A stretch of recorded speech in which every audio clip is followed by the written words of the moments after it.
No one expected the quiet, worn-out couch in the corner of the room to hold any secrets. But Max did. Max, a retired canine who'd seen more pain and horror than most humans ever would. And when he barked, he meant it. This time, his bark didn't signal danger in the form of a criminal or a weapon. It was something far more personal. It was a cold Tuesday morning when Officer Elena Cruz walked into the dusty living room of a seemingly routine call. The neighbors had complained about a foul odor and strange activity from the abandoned house at the end of Hollow Creek Road. The house had been empty for over 2 years, its windows cracked and boarded, the paint peeling like old bark. The local department sent Elena to check it out, and she brought Max with her. Max wasn't just any dog, he was a hero. Decorated, trained, and once hailed as the best narcotics and search canine in the county. But at 12 years old, he was officially retired. This visit was meant to be a farewell patrol, just a quiet ride along to say goodbye. When Elena unhooked his leash to let him roam the house freely, Max didn't waste time sniffing around like he used to. Instead, he went straight to the living room and began barking, not a playful bark, not a confused one, but sharp, persistent, and purposeful. He circled the couch 3 times before stopping dead in front of it, lowering his body into a stance Elena recognized immediately.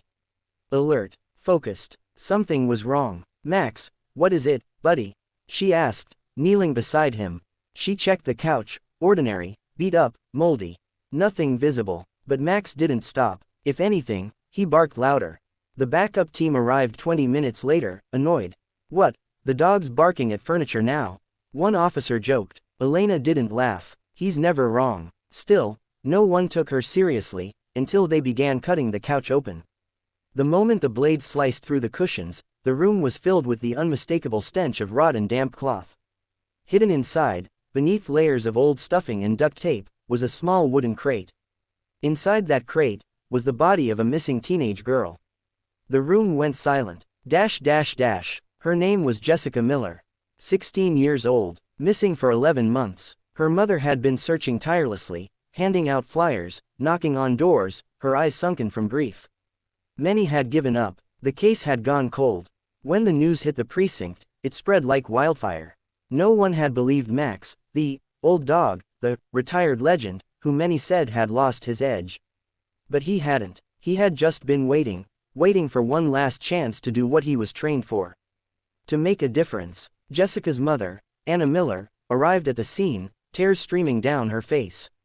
She collapsed into Elena's arms, sobbing, whispering, Thank you for not ignoring him." Max sat quietly nearby, tail thumping slowly, eyes calm. He didn't need praise. He just needed to be heard. But the story doesn't end there. In the weeks that followed, the community changed. People started taking missing persons reports more seriously. A new task force was formed.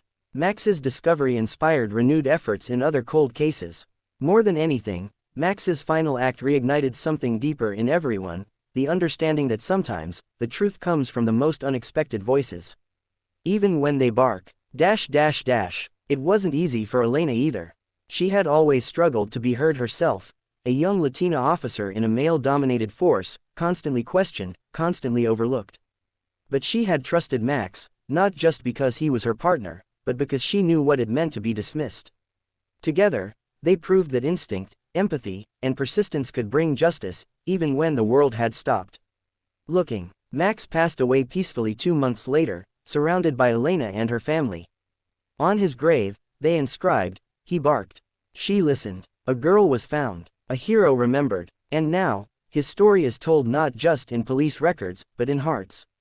Because sometimes, heroes have 4 legs and ask for nothing more than to be believed. Right finger if this story touched your heart. Don't forget to like, comment, and subscribe to Positive Tales. We bring you real, powerful, and emotional stories about the animal heroes among us. Hit the bell icon to never miss a tale that needs to be told. Because every bark, meow, or neigh, might just be the call that saves a life. Paw.